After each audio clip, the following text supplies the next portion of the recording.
Search results for deep sleep after 60 turn up dozens of videos promising to fix it in 14 days, yet none of them point to a published clinical trial that achieved that result. Sleep researchers studying adults over 60 in controlled settings consistently report results on a timeline of 6 to 9 weeks, not 2. The 14-day claim that circulates in popular content is not supported by clinical evidence. It functions as a marketing figure rather than a medical one. For decades, the working assumption was that aging simply meant progressively worse sleep with no real recourse. That assumption does not hold up under the data. A meta-analysis pooling 65 separate studies and more than 3,500 healthy subjects found that total sleep time declines through adulthood by roughly 10 to 12 minutes per decade, but that decline plateaus after age 60 rather than continuing at the same rate. Deep sleep, the slow-wave stage most associated with physical and cognitive restoration, follows a similar pattern, dropping by about 2% per decade up through age 60, before that decline largely levels off as well. The measure that continues to decline after 60 is sleep efficiency, the percentage of time in bed spent actually asleep rather than awake, which falls by roughly 3% per decade. The accurate picture, then, is not that sleep deteriorates broadly after 60, but that one specific measure continues to erode while most others stabilize. The National Sleep Foundation convened an expert panel with the American Geriatric Society, participating through Dr. Belinda Setters, and in February of 2015 published updated sleep recommendations.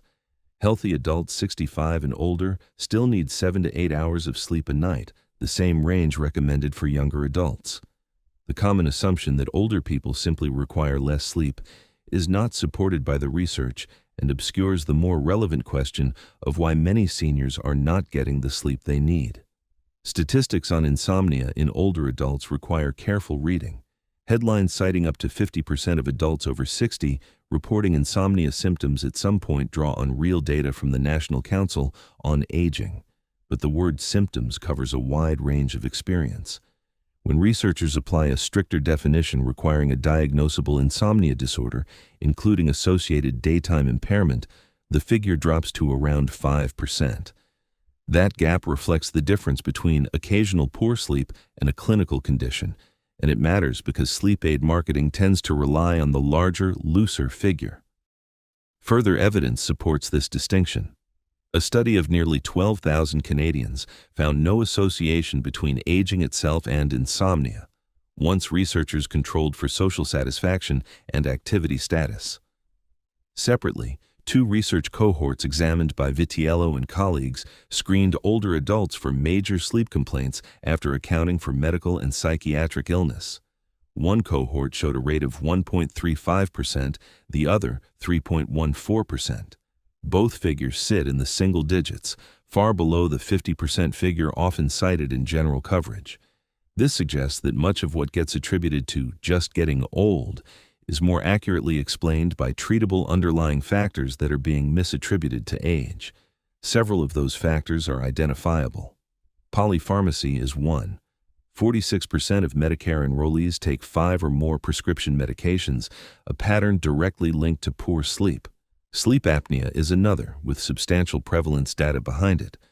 Among community-dwelling adults over 60, 62% had a respiratory disturbance index of 10 or more events per hour, according to research from Ancoli, Israel, and colleagues.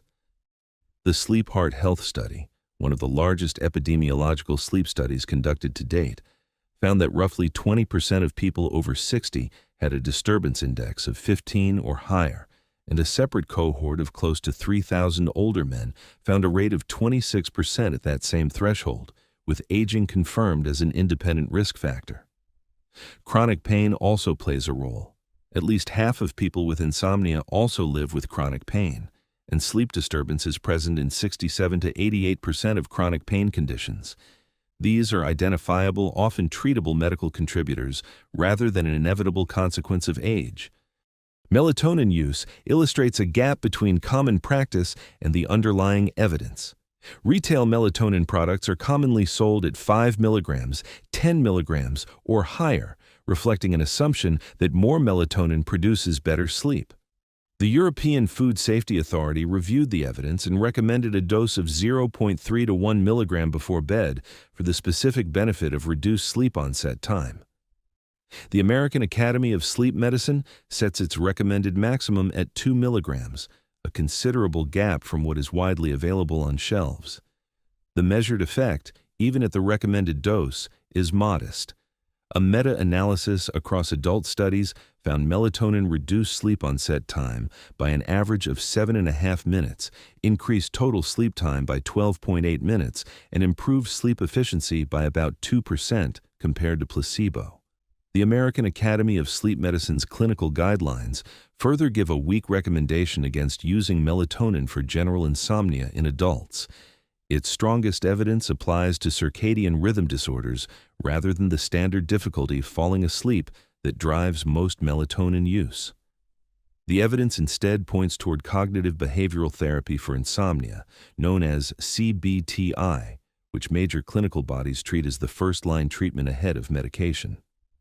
CBT-I combines several components.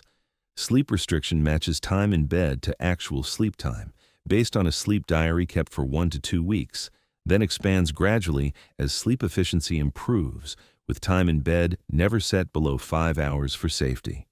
Stimulus control retrains the association between the bed and sleep, going to bed only when sleepy, getting up if not asleep within 15 to 20 minutes, avoiding phones or television in bed, and maintaining the same wake time every day, including weekends.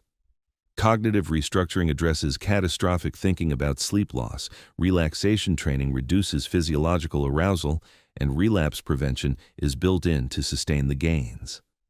A 2022 meta-analysis of CBT-I specifically in older adults found an average improvement of 8.36% in sleep efficiency, a reduction of 9.29 minutes in sleep onset time, a reduction of 23.44 minutes in time spent awake after falling asleep, and a gain of 12.35 minutes in total sleep time.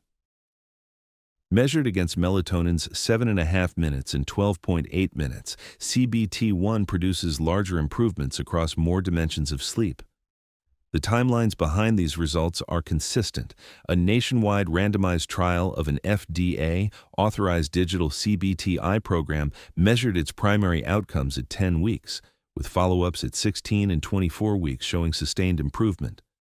A separate randomized trial designed specifically for older adults, ages 55 to 95, ran its full program over 9 weeks. 63% of participants completed it within that window. 83% completed it eventually, and at the 1-year follow-up, nearly half no longer met criteria for insomnia. A third trial provided adults 60 and older with 2 months of CBT-I and tracked them for 3 years afterward, finding a reduced likelihood of new or recurring depression over that period.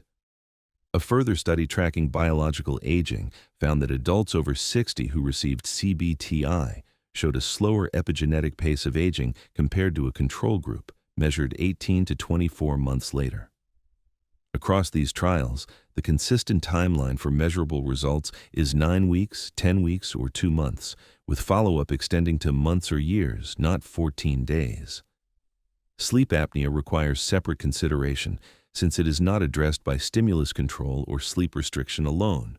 Symptoms such as waking up gasping, loud snoring noted by another person, or persistent exhaustion despite adequate hours in bed point toward a condition affecting 20 to 26% of older adults, depending on the cohort, in which breathing disturbances fragment sleep repeatedly through the night, often without full waking. This requires diagnosis through a sleep study and medical treatment. Behavioral programs, light exposure, and melatonin do not substitute for that diagnosis. Other factors carry supporting evidence as contributing elements rather than standalone solutions. Morning light exposure is one.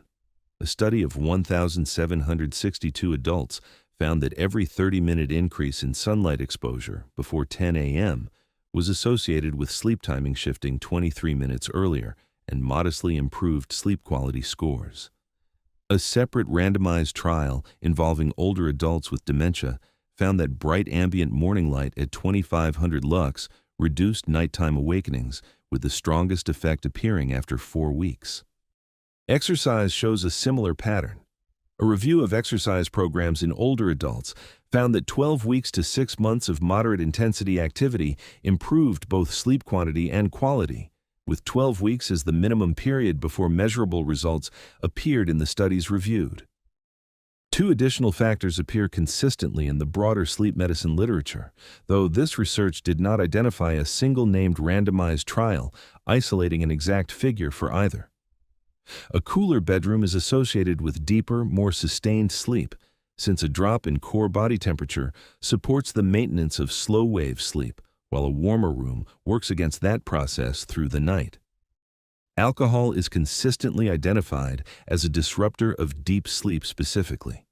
It relaxes the muscles of the upper airway, which can worsen existing sleep apnea, and it tends to fragment sleep in the second half of the night, even when it shortens the time needed to fall asleep initially. Neither factor functions as a standalone protocol. Both influence how effectively light exposure, exercise, and behavioral therapy perform. The overall evidence indicates that aging past 60 does not inherently sentence a person to broken sleep. Total sleep time mostly stabilizes, and the recommended 7 to 8 hours applies across age groups.